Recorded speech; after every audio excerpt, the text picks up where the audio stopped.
Hey there, everybody, and welcome back to Utility Sports. And today we are having a fun mock draft here. We're covering the Cleveland Browns. This was requested for in the comments. So if you guys do have any teams that you are interested in seeing an individualized team mock draft for, right now, go hit in the comments, ask for a specific team. We will get to that at some point this offseason. And also, if you guys are new, hit that subscribe button. Also, don't forget to smash the like button if you do enjoy today's video. So let's jump right into it here. A Cleveland Browns mock draft. We are going to be doing 4 rounds here, and let's start the draft. So for me, if I'm Cleveland, the first thing I'm really looking to address is that edge position. I feel like I need to grab an elite edge or someone who has a shot at being an elite edge to take some of the pressure off of uh, obviously Myles Garrett, and I need to replace Olivier Vernon. He had obviously a significant injury, was going to be a free agent anyway. That looks like the biggest need on my team at the moment. We did see Osai go. That was a guy I was keeping my eyes on. My offensive line, I feel really, really great about how the offensive line has been built so far. And there's one specific guy that has fallen so far that I am really hoping to get here. Does he make it past Jacksonville? And he does. That is perfect. Edge is my biggest need. However, I'm also looking at the cornerback room, also safeties. Andrew Sendejo, a starter. He's a free agent, 34 years old as well. Do not expect him to come back next year for Cleveland. Also, Carl Joseph, one of the backup safeties there. He's 28. He's a free agent as well. They need to address safety, but I think that's going to come a little bit later. The secondary is a big need. Interior defensive line could also be a need. Larry Ogunjobi is a free agent this offseason as well. However, I think it's very likely that he could come back to Cleveland. That's something we're going to have to wait and see here. But with how the board has fallen, I think there's one clear and obvious pick, and that's Gregory Rousseau out of Miami. He opted out this year, and he's a little bit more of a raw product at this point. He isn't quite developed. He's a really good athlete, though, someone who, given a little bit of time, could develop into a really, really great pass rusher, and I think that would be so scary across from Myles Garrett on that defensive line. And ultimately, if you are Cleveland Browns, you want that front four defensively to be absolutely stout. You want to have playmakers there. You have to deal with the Baltimore Ravens, who run the ball a ton, the Steelers, who run the ball quite a bit and are also very dynamic with their run play action game. And also, you have to deal with the Bengals in that division. It's going to be about getting after Joe Burrow for the next few years as well. Now, at the second round pick here, I filled that edge need. So I'm going to really look at the cornerback and safety position. Like I mentioned, Jay Tufele has fallen here, though, as well. And that's going to be something I'm going to have a hard time passing up because I do think he is the best player left on the board at this point. Okay, so we have Newsome the second, Shaun Wade. Obviously, one thing with the cornerback room is Greedy Williams has just been so injured. Okay, Terrence Mitchell has been starting for the Cleveland Browns. He is a free agent as well this offseason. And I haven't seen Greedy Williams enough. He's been out with injuries, obviously hamstring his rookie season. This year missed a lot of time as well. It's just hard to know really what I have there with him. If I'm Cleveland, I would be looking in that direction, at least to try and bring in someone who could be maybe a swing option in case it doesn't work out with Greedy Williams. Obviously, Denzel Ward, a very good player, great pick. I think that he's a lot to build off of in that cornerback room. Looking at the safeties, there is Javon Hall in there, like I had mentioned.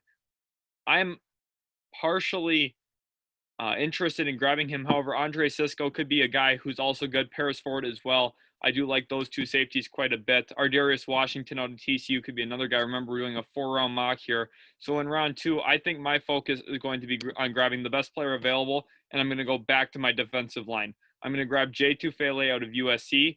He's going to come in. He's going to be a real athlete in the middle of my defensive line. I really like this. The Browns have built up that offensive line. That's a big part of their success there in Cleveland with head coach Kevin Stefanski. Obviously likes his 2 tight ends as well. Really known for running the ball well. They had addressed that last year, both in free agency and in the draft. This year now, they're addressing that defensive line. They're going to be one of the best teams in the trenches in the NFL. That always is a good recipe for success. They've played so well. And here coming up, we have pick 89 and pick 91, which is very nice to have that. I believe that pick 91 comes as a conditional pick from Houston, if I'm not mistaken. And right now at this spot, cornerback still a big need. Linebacker is also a place I could be looking. Obviously, they had lost. Um, he went to Green Bay. His name just slipped my mind. He's really good. He's a really good linebacker. They had lost him. I'm so sorry, guys, for that name slipping my mind right as I was saying it. But let's all look at the cornerback room. Who is available? Mukuamu is here.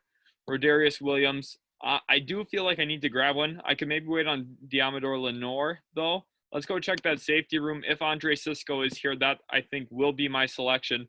I have a real feel that I need to grab a safety here in this class. I need someone who I'm going to be able to count on at least being a depth piece for a while.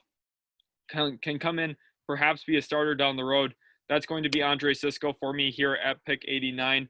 I am grabbing him at that spot. Jordan Smith out of University of Alabama, Birmingham goes next. Christian Kirksey was the name I was thinking of. I'm so sorry, guys. It just came back to me. Thank you guys so much for bearing with me during that. Let's go look at the linebacker room. This has thinned out quite a bit. I do not want to reach on a guy like this. Obviously, Mac Wilson's here. I think I can maybe wait a little bit, maybe look at this in free agency. The loss of a guy like Schobert too really does hurt, but I feel like I can wait on that. Running backs here now, this is not really a need. Kareem Hunt is under contract. Nick Chubb, he's going to be able to get extended this next season. I don't think that they need to look at one quite yet. However, if they did want a little bit of protection in that, there's three really good options here in Michael Carter, Kenneth Gainwell, Trey Sermon. My favorite of them being Michael Carter, but I think Kenneth Gainwell's a real beast too as a pass catcher out of the backfield. If they didn't have Kareem Hunt under contract, I would look at Gainwell as a real option here. However, with him already signed, I do not see that necessarily as a need. Wide receiver is also a position I would really want to be looking at if I am Cleveland. Now, remember, Odell Beckham Jr. did tear his ACL. He's out for this year. But just watching the Cleveland Browns play, I think that they're better a little bit when Odell Beckham Jr. is not on the field. And it's not because Odell's not talented. Odell is one of the most talented receivers in the NFL still. I firmly believe that. However, I feel that Baker Mayfield feels like he has to force it to him a little bit. I think there's a little bit of pressure on Baker there. I think he feels that. I believe Baker's at his best when he's throwing to Jarvis Landry and other wideouts. And so far, the Browns haven't really put a true number two. Rashad Higgins played fairly well in the playoffs, did have that one fumble, obviously, that ended up costing them. But he did play very well. I think that they could still use another guy in there. That's why this is like a third round pick, maybe a fourth round selection for me. I'm not in love with any of the guys here necessarily yet on the board that I would like feel like, oh, I have to go grab one. Maybe Shi Smith. I'm actually going to go with him because he has been killing the Senior Bowl right now. He's been playing really well in that out of South Carolina. I think he's going to be a good receiver in the NFL. And I get him here at 91. I feel good about that. It's maybe a little bit of a reach. I understand that. However, that was a need for me. I felt coming in. I grabbed it there at pick 91. And now at pick 110, here we are again. And I still haven't grabbed a cornerback. I'm aware of that. I feel like that is somewhere I need to go. We could double down on the Gamecocks here, grab Mukuamu. Let's go look at the linebacker situation yet again. Snowden is still here. He would be the only one I would really look at this point. Let me see if there's any edges here yet that are maybe worth grabbing and developing. Shaka Toney could be an interesting guy. We had seen him a little bit higher in the mock draft process. He would be a guy to watch if Cleveland does not grab an edge in the first round and they're looking to, maybe fill in that position with a variety of pass rushers who can be situational. Shaka Toney could be an option for that. But at this point, I don't really see that. I don't think tight end's really a pressing need. We can go take a quick look at it, though. And I just think that this tight end class really thins out after the first few guys go from that position. Not really in love with that. Offensive tackle, always worth grabbing a guy here possibly. However, at this point, I think that they can wait a year with what they've already built up. There's not a guy here that I'm in love with either at this point. So I think I am going to go to the cornerback position and grab Israel Mukuamu. I think that they need to really grab some depth there. I had mentioned that earlier when I had mentioned the whole situation with Greedy Williams. You need to have a guy who can come in, maybe fill in some play time for you. Needs to cover some snaps. At this point, I've already grabbed a safety. I felt like that was one of my biggest needs. And now here we already have our sixth pick, I believe, coming up. Here so far we see we got Gregory Rousseau, Jay Tufele, Andre Cisco, Shi Smith, and Israel Mukuamu. So I've grabbed a lot of defense already, and I think that's really what Cleveland's going to be looking to do. I think that they're going to want to continue to improve that defense. Baker Mayfield's shown that he can be very productive. That run game with Kevin Stefanski has been absolutely phenomenal. I think that that is going to be their emphasis here on draft day, is making sure that they're grabbing enough defense to really compete in that division. And now here at this point, I look at two guys on this first page that are really interesting to me. That's Richard LeCounte III and Shaka Toney. Both of these guys I think are serious options at pick 130. In addition to that, I would like to look at the linebackers yet again. Tony Fields here. See, this is what I was saying about them earlier. I didn't think that I felt like I had to reach on it. A lot of these guys have fallen. Only one or two linebackers, I believe, have gone in the last 30, 40 picks. So I feel pretty good about that. I think this is kind of realistic on how the draft might fall for some of these positions here. Let's also look at the interior offensive line. Maybe if I can grab someone who gives me a little bit of versatility. There are a couple options here, but I'm not really in love with a specific one. Running back situation, again, not anything I'm super in love with. I think that this is going to be maybe wait a year, see what happens with Kareem, or not with Kareem Hunt, but with Nick Chubb rather in contract talks. Obviously, they have a little bit of a head start on that. They probably have a price range already thought of for him, and I'm sure his agent's already thinking about what he's going to ask for. He's been absolutely phenomenal in his time in Cleveland. I think that both sides would be benefited by him coming back, but at this point, that's yet to be seen if that will happen. For me, personally, I think I'm going to actually double down on the safeties, and I'm going to grab Richard LeCounte III. They had drafted Sheldrick Redwine. I just don't think he's really quite worked out as a starting level safety, and I think grabbing another one here gives you another option possibly. It kind of covers your basis in case one of them doesn't work out. You have one that is going to work out, hopefully, in that scenario. And I feel like this is a really good draft here for the Cleveland Browns. I know doubling down on safety is a little weird, but I do think it is a need. They had traded for Ronnie Harrison. I'm not sure what his long-term future looks like in Cleveland either. But now at this point, they've grabbed Gregory Rousseau. I love that pick. I think his upside is incredible. Jay Tufele, I think that grabbing these two in the first and second round together is an incredible mix of athleticism, ability on that defensive line, and raw talent. Andre Cisco comes in out of Syracuse as the first safety off the board for the Cleveland Browns now.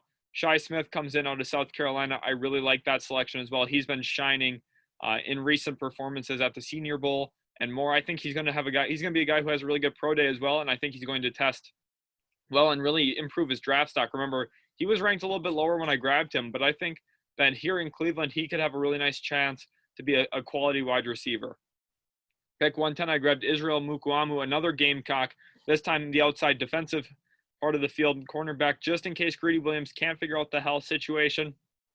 I need to have a guy who can maybe develop into that number 2 corner across from Denzel Ward long term. Maybe Terrence Mitchell comes back for one more year. I'm sure Cleveland's kind of playing with that in their head, trying to give themselves some depth. Maybe Mukuamu is a long-term option with Terrence Mitchell coming back short-term and trying to figure out everything around Greedy Williams, the second-round pick from a few years back. And with the final pick here in the 4th round, pick 130, I grabbed Richard LeCounte III, another safety, this one out of Georgia. He's a really solid safety, gives you a lot of different options, can play down in the box, can cover a little bit. I think that's a good quality option as well. That way, Cisco and LeCounte III, you can test them both out, really get an option there. Maybe the two of them can even be starting safeties together at one point. However, you at least are going to grab one that's likely going to be a starting level safety in the NFL. I think that's a very safe route for Cleveland. You want to make sure you're improving that secondary. That's a big part of the NFL now, is obviously covering passing game and also having guys who can impact the run out of the safety position. I think Cisco and LeCounte III could both give them an option to do so long term. I think that this would be a great draft for the Cleveland Browns. Let us know down in the comments below what you would do if you were running the Cleveland Browns, which direction you would look for them, and just let me know how you think I did on this. I'm definitely interested to hear your guys' opinions. And I hope you guys enjoyed the video. If you did, don't forget to smash that like button, subscribe if you are new, and we will catch you in the very next video.